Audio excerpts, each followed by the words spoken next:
Hello, this is your Lakshma Reddy sir, chemistry thermodynamics.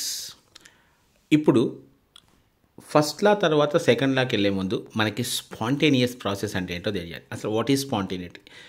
Spontaneity అంటే ఏంటి? ఓకేనా, అప్పుడు క్లాస్లో మనం ఏదో ఒక జోక్ వేస్తాం పిల్లడి మీద, వాడు వెంటనే కౌంటర్ ఇస్తాడు. ఇది ఎప్పుడోసారి జరుగుతూ ఉంటుంది. ఓకేనా, ఎరా కౌంటర్లు వేస్తున్నాం అంటంగా, ఆ కౌంటర్లు వేయడం అనేది స్పాంటేనియస్ ప్రాసెస్. వాడు ఏమి అనుకోడు, టీచర్ ఏమైనా రియాక్ట్ అవుతాడే అని చెప్పేసి ఏదో అనేస్తూ ఉంటాడు. ఓకే, తెలుగు సినిమాల్లో హీరోలు మాట్లాడిన తర్వాత పక్కనే కమెడియన్ పంచులేస్తూ ఉంటాడు చూసారా, ఆ టైప్. సో స్పాంటేనియస్ అంటే దానిచ్చే జరిగిపోవడం. ఓకేనా, వితౌట్ ఎనీ ఫోర్స్ అలా జరిగిపోతూ ఉంటే స్పాంటేనియస్ ప్రాసెస్ అంటారు. So let's go with this. A process is said to be spontaneous if it occurs on its own without the intervention of any external agency of any kind. ఎటువంటి energy తీసుకోకుండా దానిదే అయిపోతూ ఉంటే దాన్ని spontaneous process అంటాం.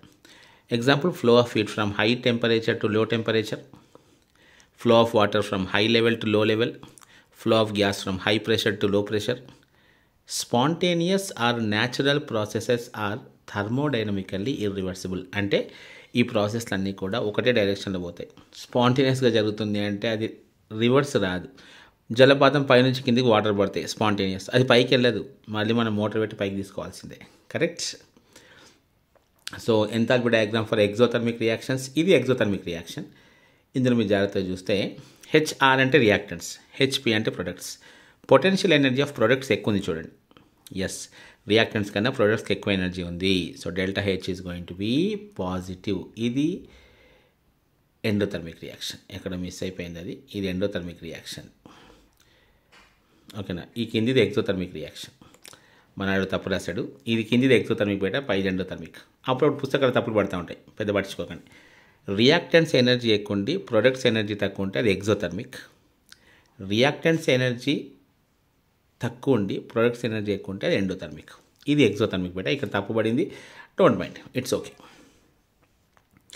Driving forces for spontaneous process. అసలు spontaneous process ఉండాలి అంటే ఎలాంటి డ్రైవింగ్ ఫోర్సెస్ ఉండాలి, అసలు ఏం చేస్తే స్పాంటేనియస్ ప్రాసెస్లు అవుతూ ఉంటాయి. Tendency of a system to achieve a state of minimum energy maximum stability. Chemistry అంతా స్టెబిలిటీ చుట్టూ తిరుగుతూ ఉంటుంది. Atoms more energy less stable, molecules less energy more stable. ఎక్కడికి పోయినా ఈ స్టెబిలిటీ ఫ్యాక్టరే ఉంటుంది. Tendency of a system to achieve a state of maximum randomness. ఎప్పుడైనా energy తక్కువ ఉండాలి, ర్యాండమ్నెస్ ఎక్కువ ఉండాలి. ర్యాండమ్నెస్ అంటే ఎంట్రోపీ అని చెప్తుంటాం మనం. అమ్మ నాన్న బయటికి వెళ్తూ ఉంటారు సండే రోజు, రేపు ఎగ్జామ్ ఉంది, JEE advance, JEE mains, NEET exam ఏదో ఉంది, చదువుకో సాయంత్రం వరకు అని చెప్పేసి పోతారు. మనం ఏం చేస్తాం, మమ్మీ వాళ్ళు బయటికి వెళ్ళిన వెంటనే అంతే. ఒకసారి ఊహించుకోండి, మళ్ళీ సాయంత్రం 5ంటికి వాళ్ళు వచ్చారు. మార్నింగ్ 8 o'clock వెళ్ళి వాళ్ళు సాయంత్రం 5 o'clock వచ్చే లోపల మీరు పద్ధతిగా కూర్చోండి. ఆ 7 గంటలు, 8 గంటలు, 9 గంటలు, whatever the time is there, అన్ని గంటలు చదివారా? Just imagine, just impossible, right? అదే ఎంట్రోపీ. ఫ్రీగా ఉండాలనుకుంటాం మనం. ఎస్, ఇప్పుడు నేను నన్ను నాన్న వాళ్ళు చూడట్లేదు, సీసీటీవీ లేవు ఇంట్లో, ఎస్ రెచ్చిపోయి ఫ్రెండ్స్కి ఫోన్ చేసి ఇంట్లో అందరూ కలిసి డ్యాన్స్లు వేసి మళ్ళీ 4:30కి అందరినీ ఎక్కడెక్కడ సెట్ చేసేసి 4:30 to 5 దాకా చదువుకుంటూ ఉంటాం. తెలుగు సినిమాలు చూపించేదిగా, రైట్? అంతే. సో మినిమం ఎనర్జీ ఉండాలి, మ్యాక్సిమం ర్యాండమ్నెస్ ఉండాలి. అవి రెండు కూడా స్పాంటేనిటీకి driving forces. The above two tendencies are independent of each other, that is both may act in same or opposite directions in a process. అంటే ఒకదానికి కూడా సంబంధం లేదని అర్థం. Entropy is a measure of randomness or disorderness of the particles of a system. అంతే, పద్ధతిగా లేకపోవడం entropy. It depends on the temperature, pressure of the state. అంటే మీనింగ్ ఏంటి? అంతే, it is state function and it is an extensive property. State functions, extensive properties మనకు బాగా తెలుసు. Formula చూడండి, delta S is equals to delta S final minus delta S initial, delta S products minus delta S reactants, ఆ delta S is equals to Q reversible by T. అన్నీ మనకు తెలిసినటువంటి ఫార్ములాలే. ఇది delta H కూడా అర్థం చేస్తాం కదా, స్టేట్ ఫంక్షన్స్ ఎప్పుడైనా final minus initial, products minus reactants, అంతే. క్యూ రివర్సిబుల్ బై టీ, ఇది చాలాసార్లు వాడతాం చూడండి. ఇంకా ఫర్ అడ్వాన్స్డ్ అని రాస్తాడు ఇక్కడ, అయినా తెలుసుకుంటే బెస్ట్. ఇది integrated expression for entropy change for reversible process. Reversible అయితే డెల్టా ఎస్, ఇది రాయకముందు ఒక్కసారి కిందికి వెళ్దాం, ఇక్కడ ఈజీ ఉంటుంది చూడండి. For isothermal process delta S is equals to 2.303 NR log P1/P2. లేదా delta S is equals to 2.303 NR log V2/V1. Log base 10 ఉందంటే 2.303 ముందు పెట్టినాం, అది లేకపోతే న్యాచురల్ లాగరిథం రాసుకోవాలి. ఐసోథర్మల్లో log P1/P2 are log V2/V1 ఉందా? అది ఐసోబారిక్ చూడండి, delta S is equals to 2.303 n C p log T2/T1. Isochoric చూడండి, delta S is equals to 2.303 n C v log T2/T1 కదా. ఐసోకోరిక్ అయితే ఎన్సివి రాసాం, ఐసోబారిక్ అయితే ఎన్సిపి రాసాం. అదే ఐసోథర్మల్ ప్రాసెస్కి అయితే 2.303 ఎన్ఆర్ లాగ్ P1/P2 రాసాంగా. ఇప్పుడు రివర్సిబుల్ ప్రాసెస్కి అయితే రెండు కలిపి రాయాలి అంతే.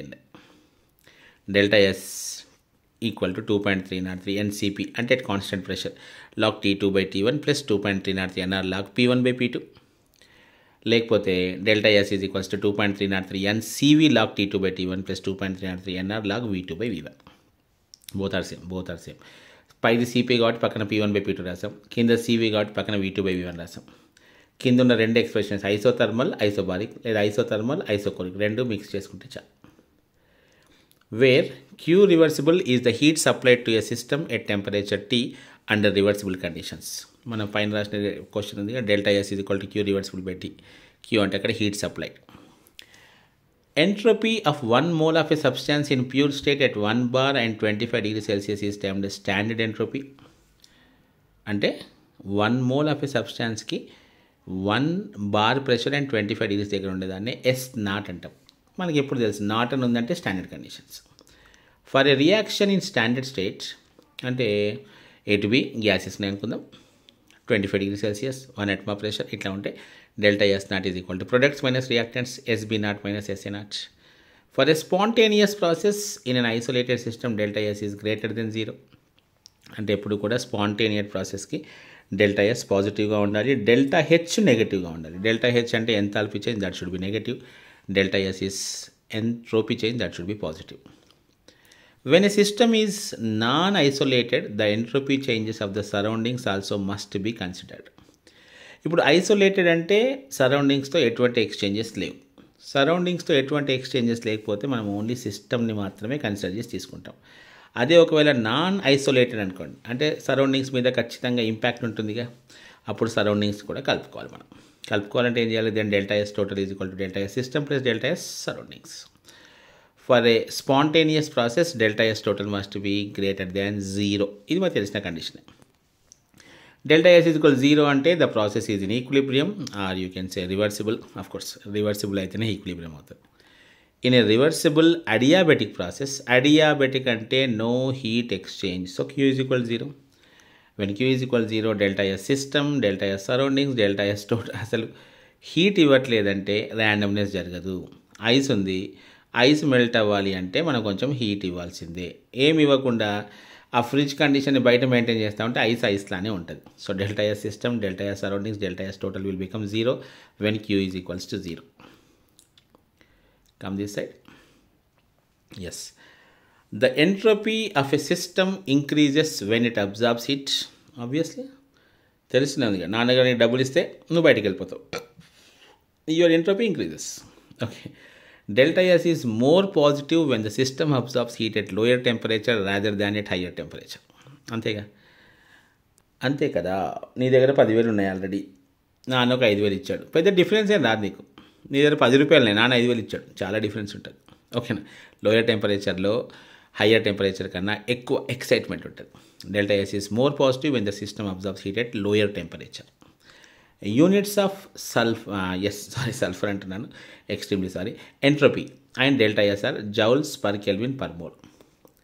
అదైతేనేమో కిలో జౌల్స్ పర్ మోల్ ఉంటుంది డెల్టా హెచ్, ఇది joules per kelvin per mole, don't confuse. అది కేజే, ఇది joule per kelvin. At given temperature లిక్విడ్కి సాలిడ్ కన్నా ఎక్కువ ఉంటుంది, గ్యాస్కి లిక్విడ్ కన్నా ఎక్కువ ఉంటుంది. ఇది మనకు మామూలుగా తెలిసిపోతూనే ఉంటుంది, కామన్ సెన్స్. Standard entropy.